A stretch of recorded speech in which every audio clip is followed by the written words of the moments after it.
Spot admission से संबंधित आपके मन में बहुत सारे प्रश्न उठते हैं और ये सवाल आपके माइंड में आता है कि भाई स्पॉट एडमिशन किसे कहते हैं, स्पॉट एडमिशन में कौन कौन भाग ले सकता है। जैसे कि आपको पता होना चाहिए कि प्राइवेट डीएलएड कॉलेज में आपका स्पॉट एडमिशन होने की प्रक्रिया जो है चालू होने वाली है। तो आप बहुत सारे स्टूडेंट ये नहीं समझ पाते हैं कि भाई स्पॉट एडमिशन होता क्या है और स्पॉट एडमिशन के माध्यम से किस प्रकार से हम कॉलेज में एडमिशन ले सकते हैं और इसकी कैसे प्रोसेस होती है और स्पॉट एडमिशन किस प्रकार का होगा, इसमें सिलेक्शन कैसे मिलेगी, स्पॉट एडमिशन का प्रोसेस क्या है, क्या जितने भी प्राइवेट डीएलएड कॉलेज हैं सभी में क्या स्पॉट एडमिशन होगी या फिर किसी किसी कॉलेज में होगी, या फिर जो है कि स्पॉट एडमिशन में किसका स्पॉट एडमिशन जो है किसका किसका होगा और स्पॉट एडमिशन ऑनलाइन होगा या ऑफलाइन होगा। इसी प्रकार से बहुत सारे सवाल हैं जो कि आपके मन में उठते हैं। तो स्पॉट एडमिशन से रिलेटेड आपके मन में चाहे कोई भी प्रश्न हो, आप अगर इस वीडियो को शुरू से लेकर के आखिर तक देखते हैं तो आपके मन में सारे सवाल जो है दूर हो जाएंगे और आपको समझ में आ जाएगा कि भाई स्पॉट एडमिशन क्या होता है और इसके माध्यम से हम किस प्रकार से कॉलेज में एडमिशन ले सकते हैं। तो चलिए हम लोग एक एक करके जो कि समझते हैं और सारे सवालों पर चर्चा करते हैं। वीडियो को आखिर तक देखें। वीडियो अगर लंबी हो तो कोई दिक्कत नहीं है, लेकिन आपको पूरी बात समझ में आ जानी चाहिए। तो देखिए दोस्तों, पहला जो सवाल है कि स्पॉट एडमिशन क्या होता है।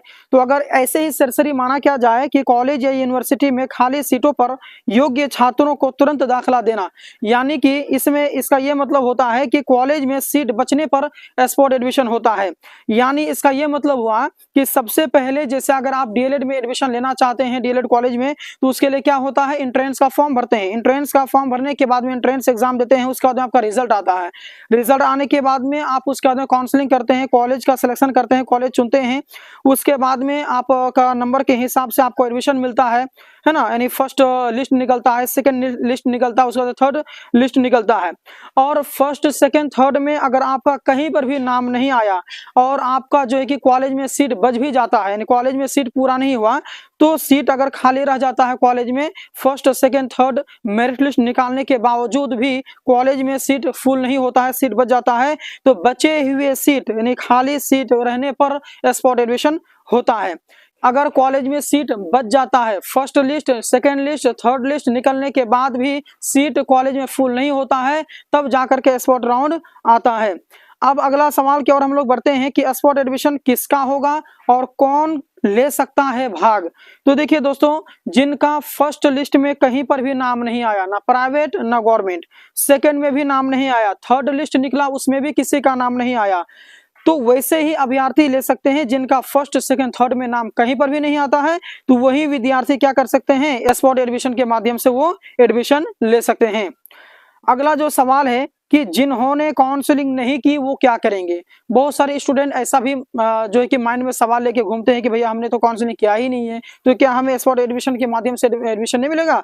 तो मैं आपको बता दूं दोस्तों कि उनका एडमिशन नहीं होगा। जिन्होंने काउंसलिंग नहीं की उनका एडमिशन नहीं होगा। सिंपल सा सवाल जवाब। अगला क्वेश्चन है कि स्पॉट एडमिशन में सिलेक्शन कैसे मिलेगी, यानी स्पॉट एडमिशन में कैसे सिलेक्शन मिलेगी। तो दोस्तों इसमें भी नंबर के आधार पर आपका एडमिशन होगा। कहने का मतलब है कि अगर किसी कॉलेज में 5 सीट बचा हुआ है, किसी का 10 सीट बचा हुआ है किसी कॉलेज में, तो उसमें मानिए कि 50 विद्यार्थी जो है कि अप्लाई करते हैं, फॉर्म भरते हैं, तो उसमें सबसे ज्यादा जिसका नंबर रहेगा उसी का एडमिशन होगा, अन्यथा नहीं होगा। अगला जो सवाल है कि स्पॉट एडमिशन का प्रोसेस क्या है, किस प्रकार से एडमिशन होता है, उसके लिए क्या करना पड़ेगा, ऑनलाइन होता है या ऑफलाइन होता है। तो स्पॉट एडमिशन दोस्तों ये ऑफलाइन होता है, ऑनलाइन इसका कोई चांस नहीं है। इसके लिए क्या करना होगा, आपको कॉलेज जाना होगा। नंबर 1 आपको कॉलेज जाना होगा, वहां जाने के बाद में आपको फॉर्म लेना होगा, स्पॉट एडमिशन का फॉर्म लेना होगा। उसके बाद में फॉर्म जमा करना होगा। फॉर्म भरने के बाद जमा कर देंगे, उसके बाद में आपको एक रसीद दिया जाएगा, आप उस रसीद को ले लेंगे। फिर आपको इसका जो है कि मेरिट बनेगा, उस मेरिट के अनुसार में फिर जो है कि जिसका नंबर आएगा, जिसका नाम आएगा मेरिट में, उसका एडमिशन होगा। ये पूरा प्रोसेस था स्पॉट एडमिशन के बारे में। मन में कुछ सवाल है, कुछ पूछना चाह रहे हैं तो कमेंट जरूर करेंगे। आपके कमेंट सेक्शन में आपके सारे सवालों का जवाब दिया जाएगा। इस वीडियो को शुरू से लेकर के आखिर तक देखने के लिए आप लोगों का बहुत बहुत धन्यवाद। इस वीडियो को आप लोग जरूर लाइक करेंगे, शेयर करेंगे। मिलते हैं नेक्स्ट वीडियो में। धन्यवाद।